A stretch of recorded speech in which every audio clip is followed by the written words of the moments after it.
This is the milestone 1 video for the iEdge project. So in this video, we'll be taking you through this tooling workflow. And so you can see here in this diagram an overall view of the flow. This builds upon the previous work done in the Zero project by adding this red arrow on the left, the systems flow. This allows you to take a higher level description of your circuits rather than using a manually placed schematic and produce a full layout ready for tape out just through a couple of steps without having to manually optimize anything along the way. You can just let the tools do the hard work for you. So to start with, we'll go over the design. So of course, for a demonstration, we'll use a nice simple one. In this case, it's going to be a binary encoder. And we'll start off by showing the Verilog and doing a little bit of a simulation. So as you can see on this screen here, we have a terminal ready and we have some folders set up to go. And so we're going to start by going into the simulation folder. And so here we can see this is our encoder. Nothing too complicated at this point. We have our 8 bits input, 3 bits output, and here is the functionality of the encoder itself. This is going to be run with a test bench. So we have that already written in Verilog as well. And all this is going to do is cycle through each of the 1 hot inputs. And we'll just observe what happens when we run a simulation. So in this folder, we use iRun and we specify our file to be tested and the test bench. And we'll just make sure that it has all of the correct permissions and specify that we want a graphical interface.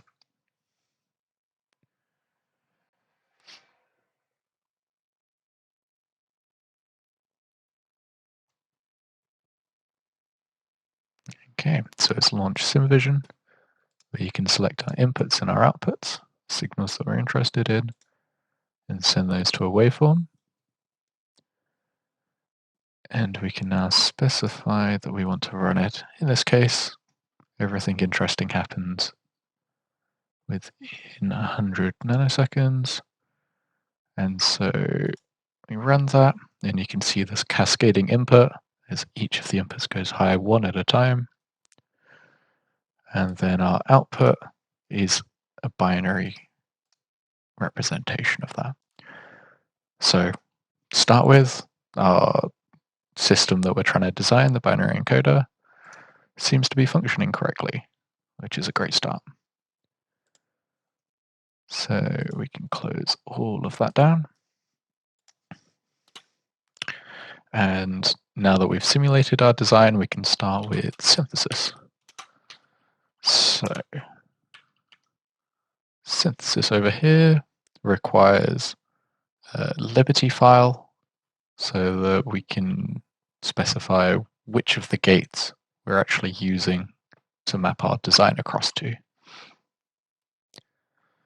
So if we go back here and across to synthesis,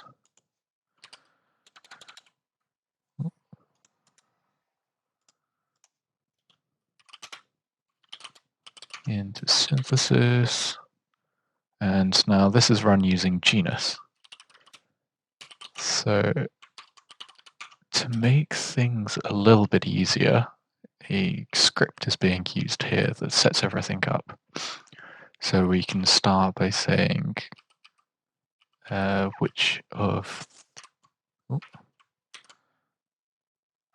we can tell her where our Liberty file is and where the code that we actually want to synthesize is. Later on, we elaborate the design to produce some generic gate representation, and then we specify how much effort to put in. So for the optimization, when do we call it quits? When is it good enough? And then we can run a generic optimization, map onto our wanted technology, and then finally optimize everything. So here, I haven't actually shown the NEM script. This is if we wanted to use CMOS. But the only difference that we need is to say that our Liberty file is different. And that's it. We run through the same elaboration. We can do the same optimization, and it's all the same steps there. The only difference that we have is pointing to that Liberty file. So let's run that. So genus F, genus NEM encoder.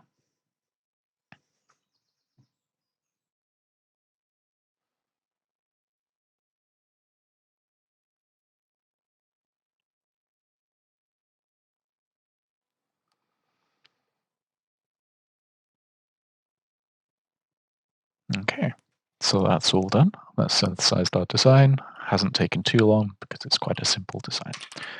So we can tell it to show us the GUI, and we can have a look. All right, so first things first, we can load up the HDL, the Verilog, just make sure that it's the same design that we wanted, which it is. And now we can load the schematic. And so this, because the Liberty file that we had only contained NAND gates and inverters, you can see that this entire design has been represented with NAND gates and inverters.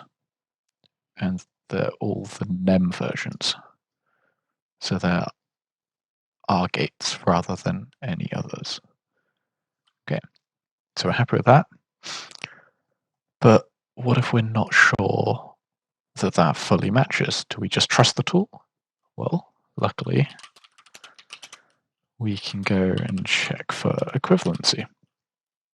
So here we're taking the original Verilog code and we're comparing it to the newly generated netlist. So in order to do that, we use the logical equivalency checker,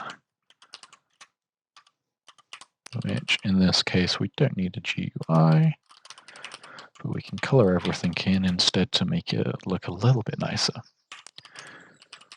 And we have a do file.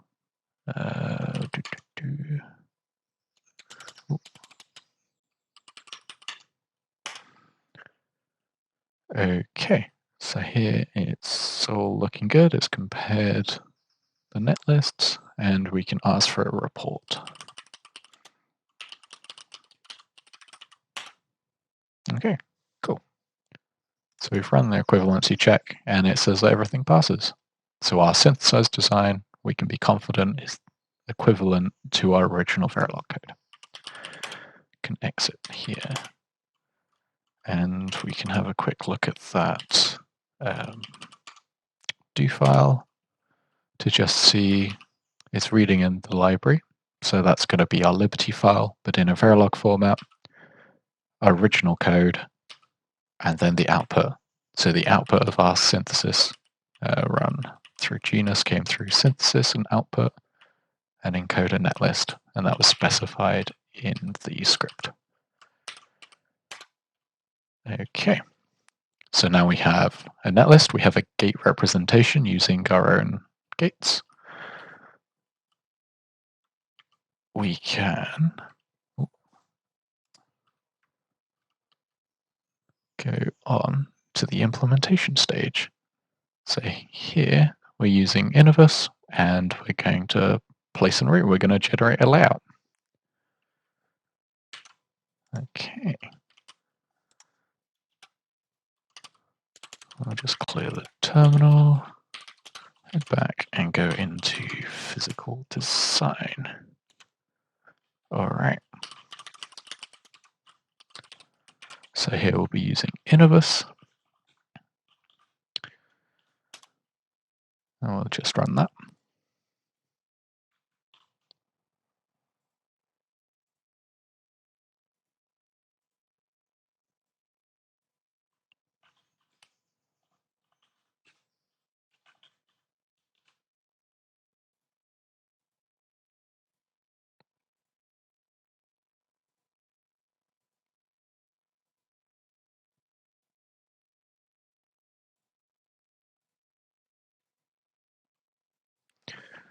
Okay, so Innovus is now loaded. We need to specify our netlist as a Verilog file. So this we want to go into our synthesis and the output. And so we had this encoder netlist that we were checking for equivalency. And we'll place that in. Now we need the library exchange format files.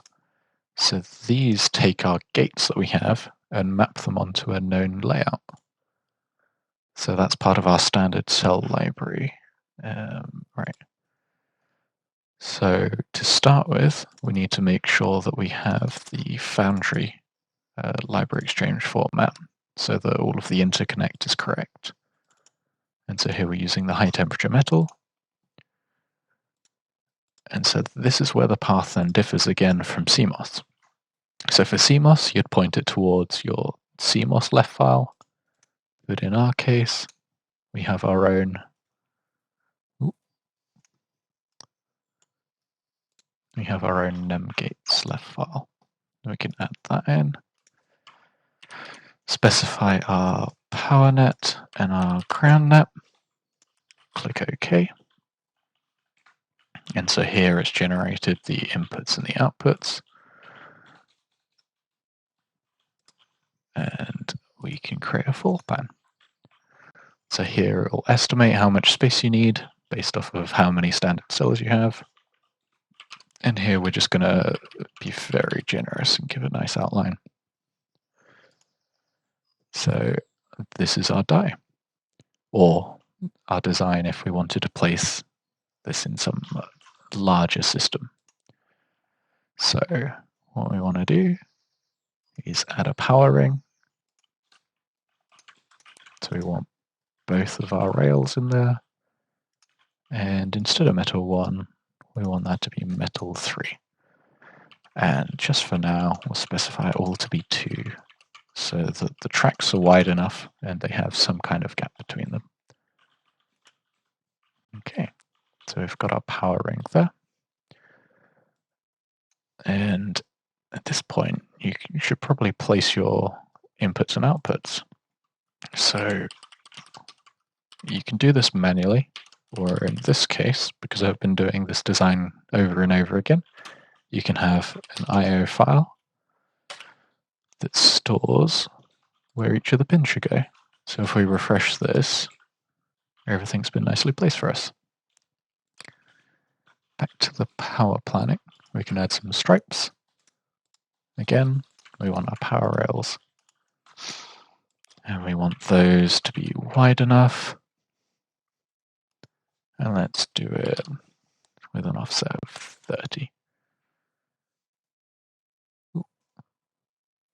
Let's did that bit wrong. Let's try that again.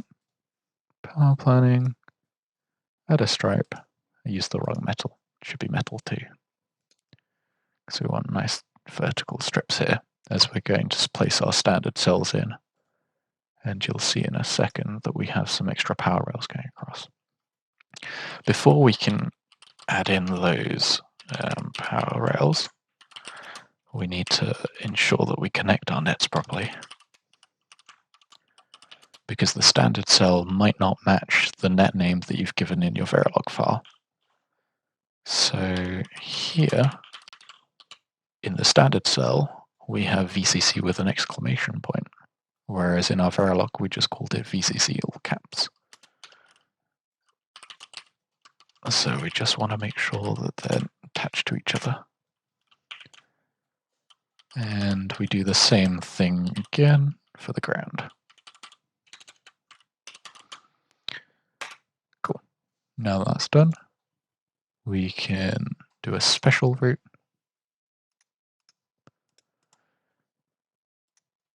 Again, we want our power rails going through there. We want it to make some connections. Yeah. So we've got our horizontal power rails going across there, and our standard cells can be placed in between, which we'll do now. So we can type in place optimized design. And this will place each of the standard cells, each of the gates that we had in our schematic over here. If we refresh the view, you can see that each of these grey boxes is a cell. So in this case, we have inverters being the thinner ones and the NAND gates being the slightly wider ones. And it's made an approximation as to how the routing should go, although there are a couple of issues. So you see that there are some pins that are shorted together over here. So we need to fix that, and we do that through nanoroute. And so we can specify everything here, so whether we optimize for congestion or timing, and make sure that we've got some signal integrity being monitored. So if we hit OK, this is starting to look a lot better. So we've got all of our pins, all of our gates, and everything's connected together. So it's starting to look like a proper design.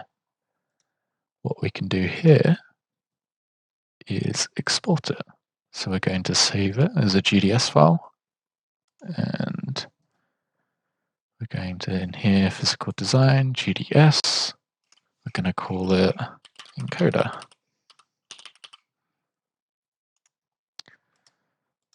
And we specify the map file to make sure that it goes onto the right layers. Hit OK. And that says that we've finished exporting it. So we can now close Innovus. And import it into our general library. So if we go into here,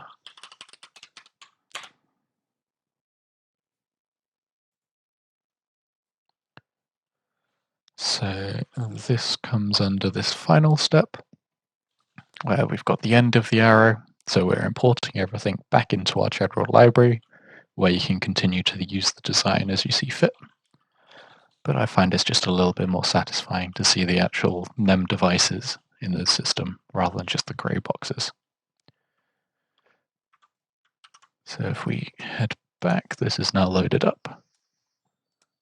And so for the time being, we'll just create a new library that contains our encoder.